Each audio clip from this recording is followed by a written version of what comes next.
ମୋ ଝିଆରୀ ଅଣ୍ଡା ନେଇକି ଆସି କହିଲା କାକି ଅଣ୍ଡା ଝୋଳ କର। ମୋତେ ତ ପନିର ଖାଇତେ ଇଚ୍ଛା ହେଉଥିଲା। ସେଠୁ ଭାବୁ ଭାବୁ ମନେ ପଡ଼ିଗଲା ଅଣ୍ଡାରେ ବି ପନିର ହେଇପାରିବ। ତ ଅଣ୍ଡା ରାନ୍ଧିଲେ ସେ ବି ଖୁସି ହେଇଯିବ, ପନିର ଖାଇକି ମୁଁ ବି ଖୁସି ହେଇଯିବି। ଆଳୁକୁ ତ ଏପଟେ ମୁଁ କାଟି ନେଇଥିଲି, ତ ଅଣ୍ଡା ସବୁକୁ ବି ଭାଙ୍ଗିଦେଲି। ଭାଙ୍ଗି ଦେଇ ସାରିଲା ପରେ ସେଥିରେ ସ୍ୱାଦ ଅନୁସାରେ ଲୁଣ, ହଳଦୀ ଗୁଣ୍ଡ, ଲଙ୍କା ଗୁଣ୍ଡ, ଜିରା ଗୁଣ୍ଡ ଆଉ ଲାଷ୍ଟରେ ଧଣିଆ ଗୁଣ୍ଡ ପକେଇଦେଲି। ସବୁ ଗୁଣ୍ଡକୁ ପକେଇକି ତାକୁ ଭଲ ଭାବରେ ଗୋଳେଇ ନେଲି। ଆପଣମାନେ ଚାହିଁଲେ ଖାଲି ଲୁଣ ବି ପକେଇକି ଗୋଳେଇକି ନେଇପାରିବେ, କିନ୍ତୁ ଗୁଣ୍ଡ ମସଲା ସବୁ ପକେଇଲି ଯେମିତି ଟେଷ୍ଟଟା ଆହୁରି ବଢ଼ିଯିବ। ତ ତାପରେ ତାକୁ ଭଲ ଭାବରେ ଗୋଳେଇକି ତାକୁ ଗୋଟେ ପରିଷ୍କାର ଜରିରେ ସବୁ ଦେଇଦେଲି। ଆପଣମାନେ କେବେ ଅଣ୍ଡା ପନିର ବନେଇଛନ୍ତି କି ନାହିଁ ମୋତେ କମେଣ୍ଟରେ ଜଣେଇବେ। ଏପଟେ ତାକୁ ମୋ ଝିଆରୀ ଭଲ ଭାବରେ ଗଣ୍ଠି ପକାଇ ବାନ୍ଧି ନେଲା। ତାପରେ ଚୁଲିରେ ମୁଁ କରେଇ ବସେଇକି ପାଣି ଦେଇ ଦେଇଥିଲି, ସେଥିରେ ସବୁ ଆଳୁକୁ ପକେଇଦେଲି। ଆଉ ସେଇ ପାଣିରେ ସେ ଯେଉଁ ଜରିରେ ବାନ୍ଧି ରଖିଥିଲେ ଅଣ୍ଡା ତାକୁ ବି ଦେଇଦେଲି। ମୋ ଝିଆରୀ କେମିତି ବୁଡ଼ଉଛି ଦେଖନ୍ତୁ କଟୁରୀ ଛୁଆଙ୍କ ଭଳି।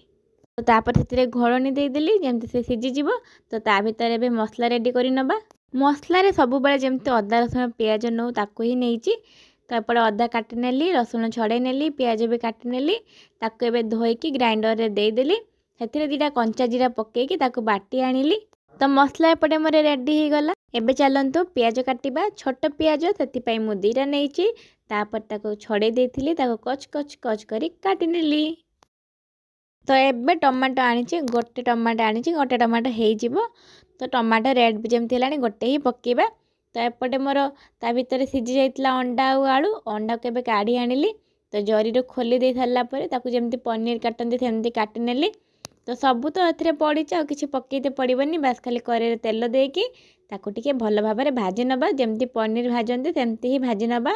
ହଳଦୀ ପକାଇଛି ବୋଲି ଏଥିରେ ହଳଦିଆ ଦେଖାଯାଉଛି। ଆପଣମାନେ ଯଦି ହଳଦୀ ନ ପକାଇବେ ଧଳା ଦେଖାଯିବ ପୁରା ପନିର ଭଳି।